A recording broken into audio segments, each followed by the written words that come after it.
बिस्मिल्लाहिर्रहमानिर्रहीम, अस्सलाम वालेकुम। वेलकम टू कौन रेसिपीज़। आज मैं आपके साथ शेयर करूंगी कच्चे आलू से चपली कबाब बनाने का तरीका। कीमे से भी ज़्यादा ये मज़ेदार चपली कबाब बनेंगे। यकीन करें, जो भी खाएगा कोई भी यकीन नहीं कर पाएगा कि ये आपने कच्चे आलू से बनाए हैं। इसमें मैं कुछ ऐसी चीज़ें डालूँगी जिससे इनका टेस्ट जो है ना वो बिल्कुल आपको कीमे वाला मिलेगा। बहुत ही मज़ेदार और बहुत डिलीशियस बनते हैं। यकीन करें, आप गोश्त के जो कबाब होते हैं ना कीमे के, वो भूल जाएंगे, ये इतने मज़ेदार बनते हैं। तो एंड तक जुड़े रहिएगा, वीडियो को फुल वॉच कीजिएगा। अच्छी लगे तो लाइक शेयर ज़रूर कीजिएगा। तो रेसिपी स्टार्ट करते हैं।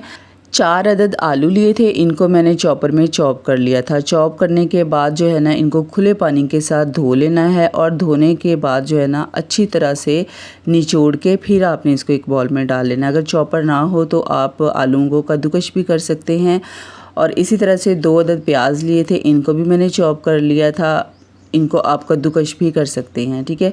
तो उसके बाद जो है ना इनको भी निचोड़ के आलूओं के अंदर डाल देना है। एक बड़े साइज़ का टमाटर बिल्कुल क्यूब कटिंग करनी है, बिल्कुल बारीक बारीक, ठीक है। और 4 से 5 हरी मिर्चें लेंगे, इनको आपने कुंडी में पीस लेना है या फिर इनको भी चॉप कर लेना है। उसके बाद मसाले डालेंगे। 1 टीस्पून पिसा हुआ धनिया पाउडर, 1 टीस्पून लाल मिर्च पाउडर, 1 टीस्पून कुटी हुई लाल मिर्च डालेंगे। नमक और मिर्चें जो है ना ये आपने अपने टेस्ट के हिसाब से डाल लेनी है। और उसके बाद इसके अंदर 1/2 टीस्पून हल्दी पाउडर डालेंगे। 1 टीस्पून भर के कसूरी मेथी का डालेंगे, बड़ी प्यारी सी खुशबू आएगी कबाबों में से। और उसके बाद जो है ना इसके अंदर 1 टीस्पून भर के या तो चाट मसाला डाल सकते हैं या फिर तिक्का मसाला। उसके बाद 1 टीस्पून नमक डालना है।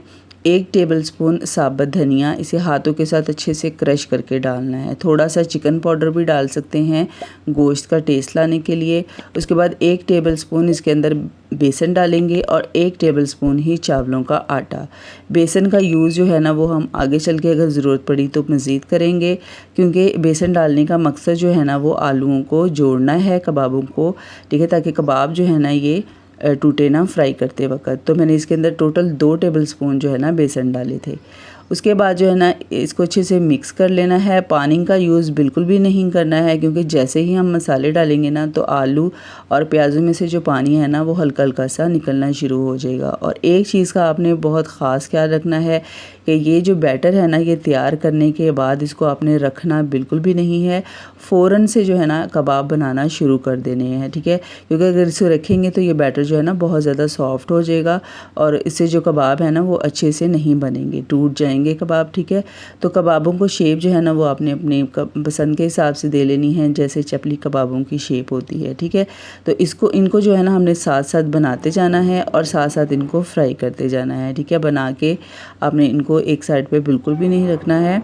अब हमने इसके अंदर इनको जो फ्राई करना है ना वो बहुत डीप फ्राई नहीं करना, बिल्कुल आपने जो है ना कम घी डालना है। तकरीबन 4 से 5 टेबलस्पून घी में जो है ना ये मैंने सारे कबाब फ्राई कर लिए थे।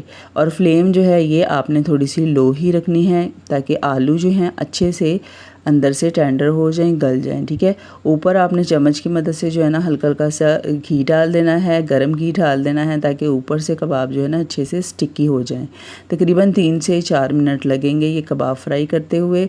तो 1 से 1.5 मिनट के बाद ना है ये आपने जो टमाटर के स्लाइस है ना इस तरीके से काट के इनके ऊपर लगा देने हैं, इनकी खूबसूरती को बढ़ाने के लिए, क्योंकि जो चपली कबाब होते हैं ना उनके ऊपर इस तरह से टमाटर लगाए जाते हैं। तो आलू वाले जो कबाब हैं इनके ऊपर भी आप लगा सकते हैं इनकी खूबसूरती को बढ़ाने के लिए, ठीक है। तो अब तकरीबन 1 से 1.5 मिनट मैंने एक तरफ से फ्राई कर लिया है इनको, और अब दोबारा से इसकी जो है ना साइड चेंज करेंगे। टोटल तकरीबन 4 से 5 मिनट लगेंगे कबाब फ्राई करते हुए, ठीक है। और उसके बाद दोबारा से इसकी अब हमने साइड चेंज कर लेनी है, ताकि दोनों तरफ से जो है ना इनको कलर एक जैसा आए, ठीक है। बस आपने बिल्कुल मीडियम टू लो फ्लेम पे इनको फ्राई करना है, और कलर जो है ना इनका आपने बहुत ज़्यादा डार्क नहीं करना है, ठीक है। तो ये कबाब जो हैं फ्राई हो चुके हैं, इनको अब हम निकाल लेंगे और उसके बाद दही वाला रायता बनाएंगे या केचप के साथ। बहुत ही मज़ेदार ये लगते हैं। अब यकीन करें, जो भी खाएगा ना, मैं आपको गारंटी से कहती हूँ कोई भी यकीन नहीं कर पाएगा कि ये कबाब आपने आलू से बनाए हैं। इनका टेस्ट, इनका फ्लेवर जो है ना वो बिल्कुल आपको कीमे वाला मिलेगा। तो यहाँ पे मैं आपको तोड़ के भी दिखाती हूँ कि ये अंदर से जो है ना देखें बिल्कुल अच्छे से गल चुके हैं आलू, और बहुत ही मज़ेदार से जो है ना ऊपर से क्रंची बनते हैं।